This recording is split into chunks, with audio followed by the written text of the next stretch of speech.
What's going on, y'all? Welcome back to my page, Beyond the Scoreboard 215. What I want to do is give a quick recap of week 3 in the NFL. I know I'm a day late, but I was tied up with work and everything. So let's jump right into it. The Patriots, they suffered a tough loss Thursday night. They lost 24 to 3 um, against the Jets. Aaron Rodgers, he had a dominant performance. He exploited the Patriots defense. And New England's offense, they just had nothing. They poor pass protection and minimal runs plays. You're not going to be able to win a game like that. Quarterback Jacoby Myers, he was sacked 5 times, and they missed on like 14 tackles. Coach Jerod Mayo team now faces a tough recovery as they go to San Francisco. The Jets improved to 2-1, while the Patriots fall to 1-2. On Sunday, the Giants they grabbed their first victory, beating the Browns 21 to 15.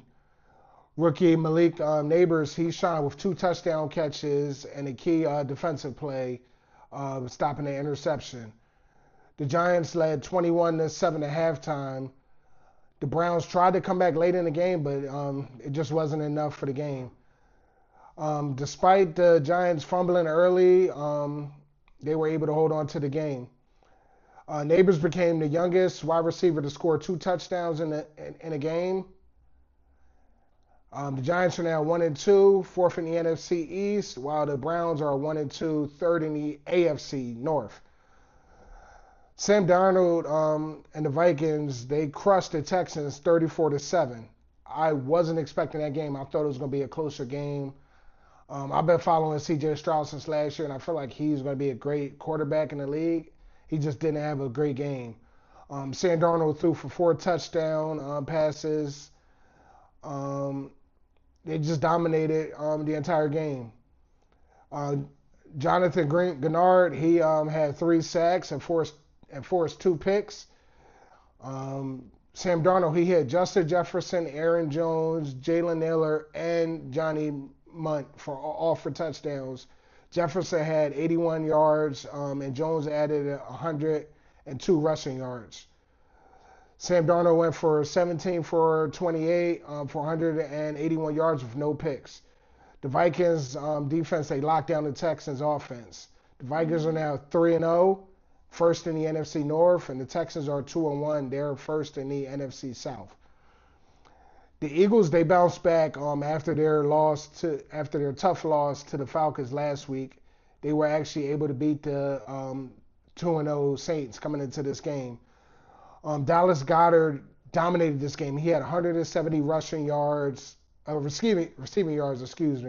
Saquon Barkley added 147 rushing yards. The Eagles pressured Derek Carr and sealed the win with a late interception by Reed Blankenship.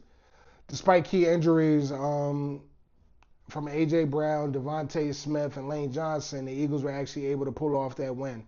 The Eagles ending week 3, they are 2-1, second in the NFC East, and the Saints are now 2-1, first in the NFC South. The Steelers won their home game opener, beating the previously undefeated Chargers. They beat them 20 to 10. Justin Fields threw a 55-yard touchdown pass to Calvin Austin III and ran in for another one.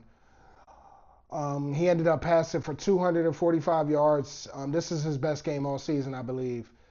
The Steelers defense shut down the Chargers run game, holding them to only 61 rushing yards for the entire game, which is crazy. And they limited Justin Herbert in all of the second half. Pittsburgh has allowed under 10 points and under 300 yards in 3 straight games, so the first 3 games of the season. So Pittsburgh right now going into week 4, they are 3-0. They are first in the AFC North, while the Chargers are 2-1, second in the AFC West. The Broncos they shocked the Buccaneers. They won 26 to 7. So I thought that was going to be a much closer game, but Denver's defense, they clicked. Their offense, they clicked. Defense, they clicked, and they stayed strong. They stayed strong throughout the entire game. This is a young squad that shows potential, but I want to see if consistency is going to be a thing as the season progresses. Right now, the Broncos are 1-2. They're third in the AFC West, while the Bucks they are 2-1. They're second in the NFC South. The Packers play without Jordan Love. They beat the Titans 30-14.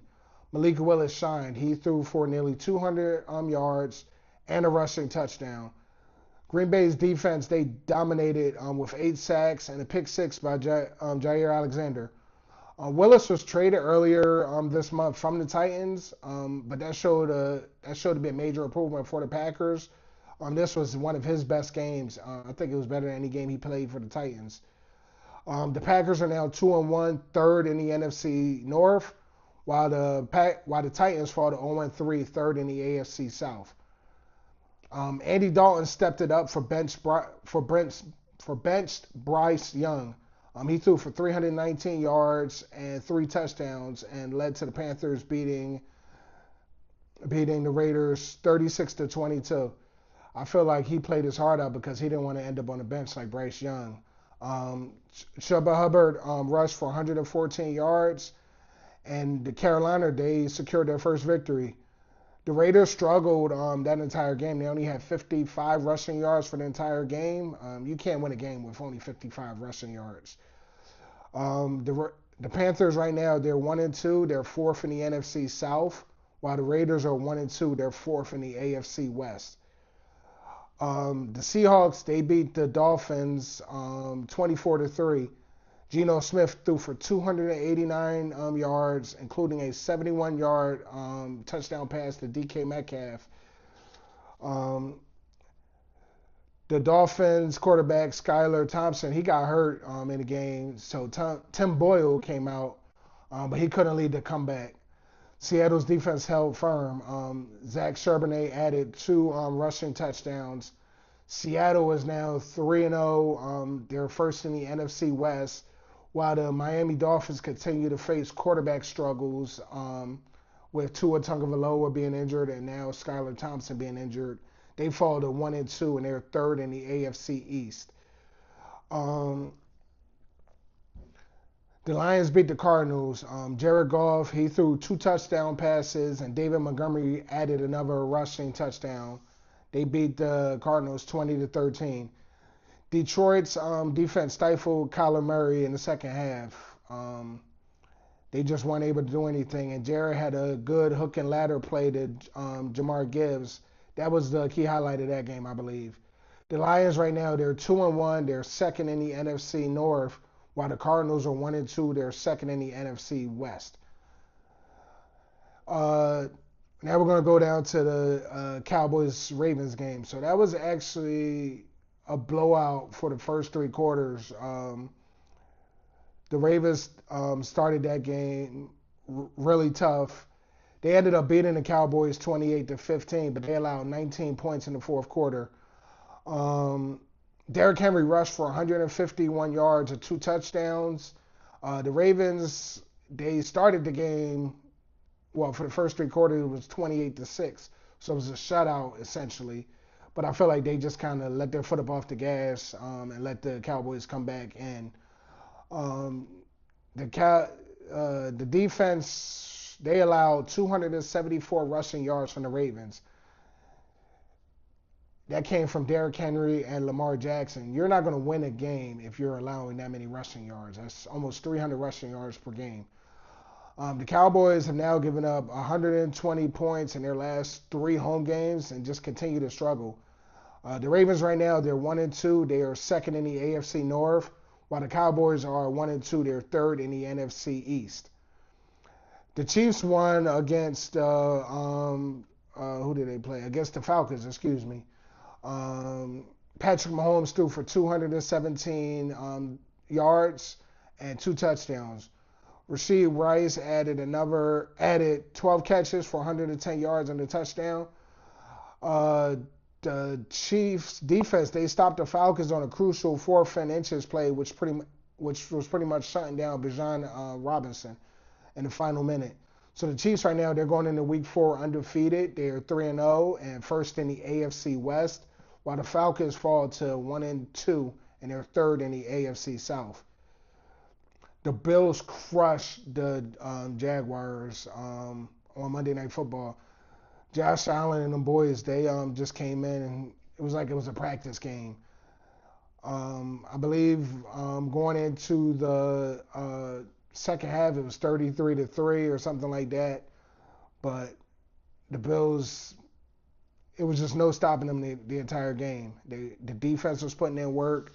DeMar Hamlin had an interception. That was just a great overall game for them. The Bills, they're currently 3-0. They're first in the AFC East, while the Jags fall to 0-3 and they're fourth in the AFC South. The Commanders upset the Bengals. Jaden Daniels threw, how much did he throw for? He had a good game. He threw for 254 yards on 21 of 23 completions. So that was pretty much a rookie record for him. Terry McLaurin, Scary Terry added 100 yards and a key 27-yard touchdown catch. Joe Burrow, he threw for 324 yards and 3 touchdown passes, but they just couldn't keep up. The Commanders right now, they're 2-1 in the NFC East, while the Bengals, they fall to 0-3. They are fourth in the AFC North. So I guess I was pulling some stats, and no team has made it to the Super Bowl after a 0-3 start. So we'll see if anybody can break that record. But that's my recap for Week 3 in the NFL. What I'm going to do is put together my predictions for Week 4, who I think is going to score, and what I think the final scores are going to be. Please stay tuned to my page, like, comment, subscribe. Let's keep this thing rolling. Thank you guys for everybody who's already subscribed. You guys have a great night.